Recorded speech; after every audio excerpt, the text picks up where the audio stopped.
Good day everyone, I'm John Paul P. Dewan from BSMT to Y1-3. So in this video, we will going to plot our position by using running fix technique.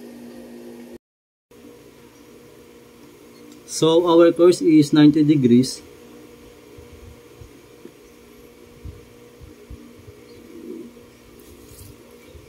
And we see a lighthouse in 40 degrees in 0800.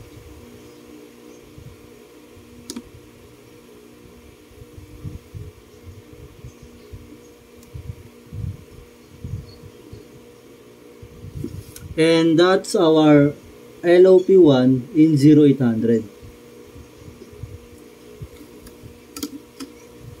In 0900, we see an LOP2 in 345 degrees.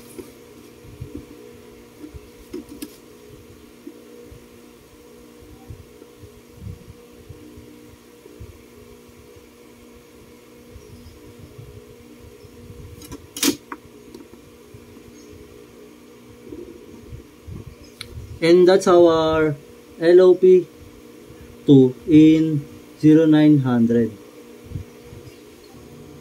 And now, we will take our DR position. Our vessel have 10 knots. 10 knots of speed. And so we calculate it and we're going to use the distance equals speed times time over 60. So our speed is 10 equals 60 minutes over 60. So we're going to cancel it. 60 equals 10 nautical miles. And that's our DR. So we're going to measure it.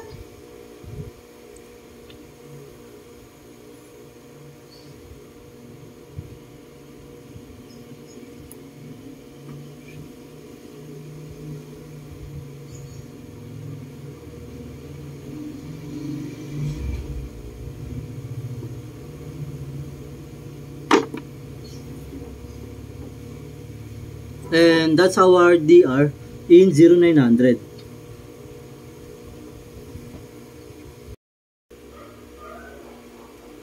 And then next, we're going to calculate our EP or estimated position because we experience a current. The current is 5 knots southerly. It means pababa yung current. So we're going to get our EP or estimated position.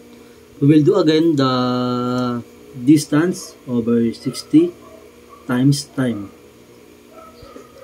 and divide 60.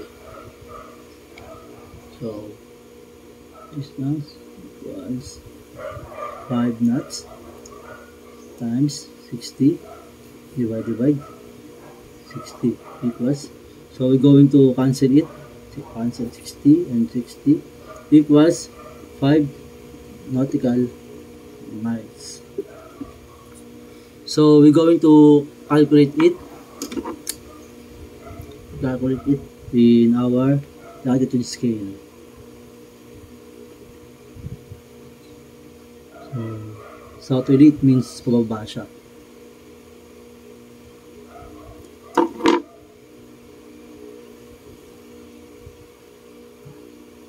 And this is the estimated position.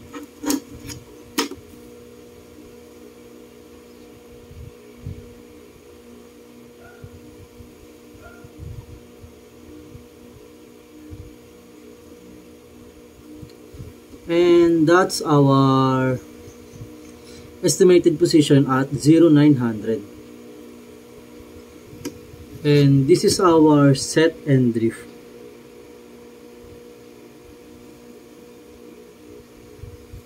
So we're going to get our course made good.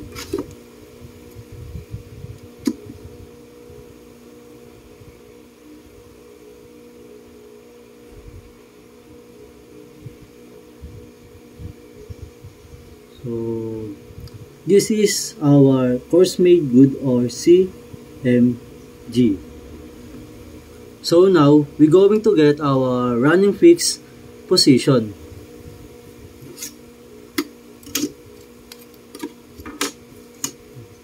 LOP1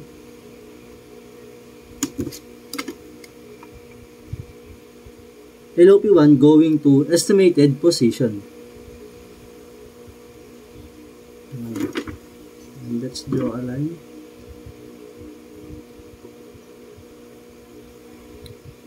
And this is our running fix at 0,900. And that's all. Thank you.